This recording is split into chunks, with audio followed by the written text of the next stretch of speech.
విన్భక్తి ప్రేక్షకులందరికీ నమస్కారం. నా పేరు రమ.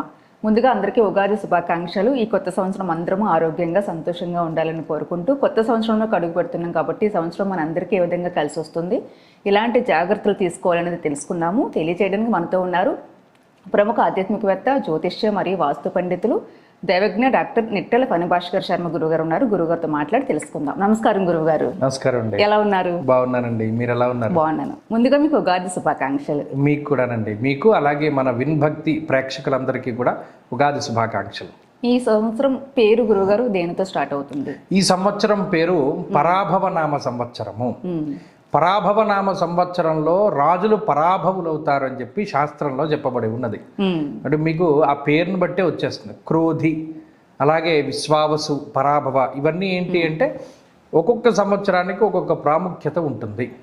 ఇవి పూర్వం పురాణంలోకి వెళితే నారదుడు స్త్రీ రూపాన్ని పొందిన తర్వాత నారదుడికి కలిగినటువంటి సంతానంగా చెప్తారు ఈ 60 సంవత్సరాలని కూడా. అందులో ఒక్కొక్కటి ప్రతి సంవత్సరం కూడా అంటే ప్రభవ, విభవ, శుక్ల, ప్రమోదుత, ప్రజో, ఇవన్నీ కూడా వరుసగా వచ్చేటువంటి సంవత్సరాలన్నీ కూడా ఒక్కొక్క తత్వాన్ని కలిగి ఉంటాయి. ఆ పేరులో ఆంతర్యం ఉంటుంది. అలాగే ఈ సంవత్సరం పరాభవ. పరాభవ అంటే అందరికీ పరాభవం కాదు, పరిపాలించేటువంటి రాజులకి పరాభవం అని చెప్పి చెప్పడం జరిగింది. గ్రహస్థితి మరి ఎలా ఉండబోతుంది గురువుగారు? ఈ సంవత్సరంలో ప్రత్యేకించి గురుడు 3 రాశుల్లో సంచారం చేస్తారు. ఏకస్మిన్ వత్సరే జీవే రాశి త్రయముపాగతే. అంటే ఏదైనా ఒక సంవత్సరంలో గనక గురుడు 3 రాశుల్లో సంచారం చేస్తే, ప్రత్యేకించి ఈ సంవత్సరంలో ఏమవుతుంది, మిథునంలో గురుడు ఉంటారు. సంవత్సరం ప్రారంభం అంటే మార్చి 19 దగ్గర నుండి జూన్ 2 వరకు మిథునంలో గురుడు. జూన్ 2 దగ్గర నుండి అక్టోబర్ 30 వరకు కర్కాటకంలో గురువు. అక్టోబర్ 30 నుండి సింహంలోకి గురుడు వెళుతున్నారు. దీన్ని ఒకే సంవత్సరంలో ఏకస్మిన్ వత్సరే జీవే రాశి త్రయముపాగతే, 3 రాశుల్లో సంచరించడం అనేటువంటిది ఒక రకమైనటువంటి దేశారిష్ట యోగంగా చెప్పారు. ఈ దేశారిష్ట యోగాల్లో ఏమవుతాయి, ఒకేసారి ధరలు పెరిగిపోవడము, ఒకేసారి పతనం అయిపోతూ ఉండడము, ఒకేసారి ఏదైనా ఉద్రిక్త వాతావరణం ఏర్పడము, ఒకేసారి చల్లబడిపోతూ ఉండడం, ఇలా ఎక్స్ట్రీమ్కి వెళ్ళడం, వెనక్కి వచ్చేయడం, ఎక్స్ట్రీమ్కి వెళ్ళడం, వెనక్కి వచ్చేయడం, ఇటువంటివి చాలా ఎక్కువగా ఉంటాయి అని చెప్పడం జరిగింది. అలాగే శనేశ్వరుడు ఈ సంవత్సరం మొత్తము కూడా మీనంలోనే ఉన్నారు. పెద్ద మార్పు ఏమిలా, ఆయన వక్రించినా లేకపోతే అతిచారంలో ఉన్నా మీనంలోనే ఉంటారు కాబట్టి ఇబ్బంది లేదు. రాహువు మారబోతూ ఉన్నారు. రాహువు కుంభం నుండి డిసెంబర్ నెలలో 8వ తారీఖున మకరంలోకి వస్తారు. మకర రాశిలో ఉండేటువంటి రాహువు మంచివారే కాబట్టి ఈ సంవత్సరంలో ఈ దీర్ఘ సంచార గ్రహాలను బట్టే మనం ఫలితాన్ని అంచనా వేస్తాం. అలాగే ఏ రాశుల వారికి ఏ విధంగా ఉంటుందో కూడా తెలుసుకుందాం. తప్పకుండా గురుగారు, ఈ కొత్త సంవత్సరంలో ఉగాది నుంచి తులారాశి వారందరికీ ఏ విధంగా ఉంటుంది, ఎటువంటి జాగ్రత్తలు తీసుకోవాలి? పరాభవనామ సంవత్సరంలో తులారాశి వారికి ఆదాయం 5, వ్యయం 14, రాజ్యపూజ్యం 6, అవమానం 3. ఈ పరాభవనామ సంవత్సరం ముందు తులారాశి వారిలో ప్రత్యేకించి చూస్తే జూన్ 2వ తారీఖు వరకు గురుడు 9వ స్థానమందు రజతమూర్తిగా సంచరిస్తారు. ఆ తదుపరి 10వ స్థానమందు తామ్రమూర్తిగా సంచరించబోతూ ఉన్నారు. అలాగే శనేశ్వరుడు ఈ సంవత్సరం మొత్తము కూడా 6వ స్థానమందు సువర్ణమూర్తిగా సంచరిస్తారు. రాహుకేతువులు ఈ సంవత్సరంలో 5, 11వ స్థానాలలో అంటే డిసెంబర్ 8వ తారీఖు వరకు 5, 11వ స్థానాల్లో రజతమూర్తులు, ఆ తదుపరి అనగా డిసెంబర్ 8వ తారీఖు దాటిన తర్వాత 4, 10 స్థానాల్లో రాహుకేతువులు రజతమూర్తులుగా సంచారం చేయబోతున్నారు. ఇక్కడ ఒక విషయాన్ని మనం గమనిస్తే ఈ సంవత్సరంలో గురుని యొక్క బలం తగ్గుతూ ఉన్నది. జూన్ 2వ తారీఖు వరకు 9లో గురుడు ఉంటారు, గురుబలం ఉంటుంది. జూన్ 2 దగ్గర నుండి అక్టోబర్ 30వ తారీఖు వరకు దశమంలో గురుడు ఉంటారు, గురుబలం తగ్గుతుంది. మరలా అక్టోబర్ 30వ తారీఖు దగ్గర నుండి లాభస్థానంలోకి గురుడు వెళ్ళడం ద్వారా మళ్ళీ ఈ రాశివారు గురుబలాన్ని పొందుతారు. మళ్ళీ ఏమవుతుంది, కొంతకాలం 1-2 నెలలు పోయాక గురుడు మళ్ళీ దశమంలోకి వెళ్ళిపోయి అక్కడే ఉండిపోతారు. కాబట్టి ఇక్కడ గురుని అతిచార వక్రాల వల్ల ఒక 2-3 నెలల పాటు సంవత్సరం మధ్యలోనూ, అలాగే సంవత్సర ప్రారంభంలో 2-3 నెలల్లోనూ, అంటే ఒక అర్ధ సంవత్సరం పాటు తులారాశి వారికి గురుబలం ఉంటుంది. ఇది ఒక విషయం. అయితే శని మాత్రం సంవత్సరం పొడవునా కూడా సువర్ణమూర్తిగా యోగిస్తూ ఉన్నారు. ఇక్కడ మనం మూర్తిత్వాలు ఎందుకు చెప్పుకుంటాము అంటే ఒక గ్రహం తాలూకు బలాన్ని మనం తెలుసుకోవడానికి మూర్తిత్వాలను ఉపయోగిస్తాము. ఇప్పుడు ఈ సంవత్సరం మొత్తంలోనూ తులారాశి వారికి యోగించేటువంటి గ్రహం ఎవరయ్యా అంటే శనేశ్వరుడు.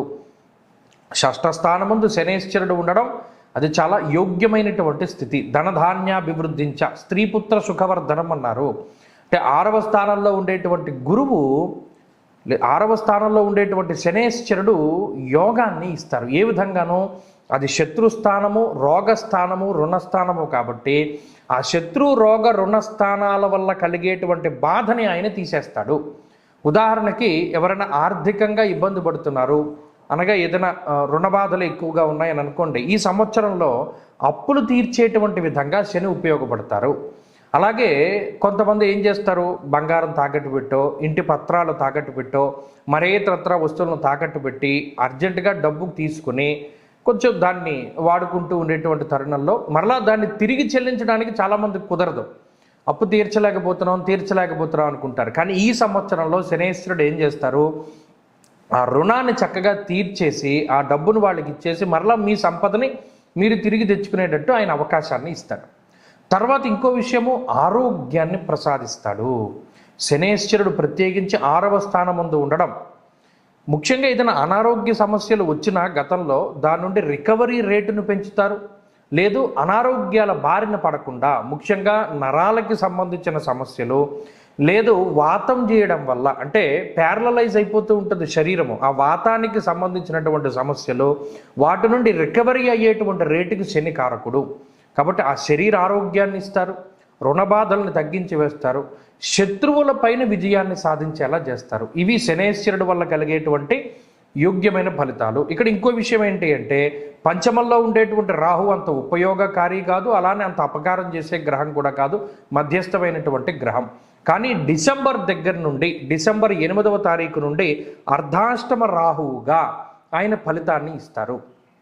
అర్ధాష్టమ రాహు ఏం చేస్తారు, కుటుంబపరమైనటువంటి విషయాలపైన ప్రభావాన్ని చూపిస్తారు.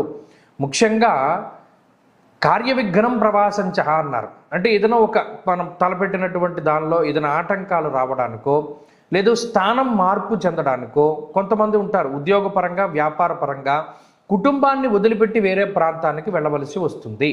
అటువంటి విషయాలకి కూడా రాహువు కారణమవుతారు. అంటే ఏదైనా అనుకోని విధంగా వేరే ప్రాంతాల్లో ఉద్యోగం చేయవలసి రావడము, కుటుంబం ఒక చోట, ఈ తులారాశి వారు వేరే చోట ఉండడం వల్ల కొంచెం కమ్యూనికేషన్ గ్యాప్, లేకపోతే కుటుంబానికి దూరంగా ఉండవలసినటువంటి పరిస్థితుల్లో ఈ రాశి వారిలో ఉంటాయి. అలాగే ధాన్యనాశ, ధనచ్ఛేదం, వృధా సంచరణం భయం, కొన్ని సందర్భాల్లో వృధాగా కూడా ప్రయాణించవలసి వస్తుంది. ఇక్కడ గమనించండి, అటు గురుడు వల్ల కానీ రాహు వల్ల కానీ ప్రయాణము అనేటువంటిది ప్రధానంగా చెప్పాడు. కానీ గురుడు వల్ల ఏం చెప్పారు, వృధా ప్రయాణము అని చెప్పారు.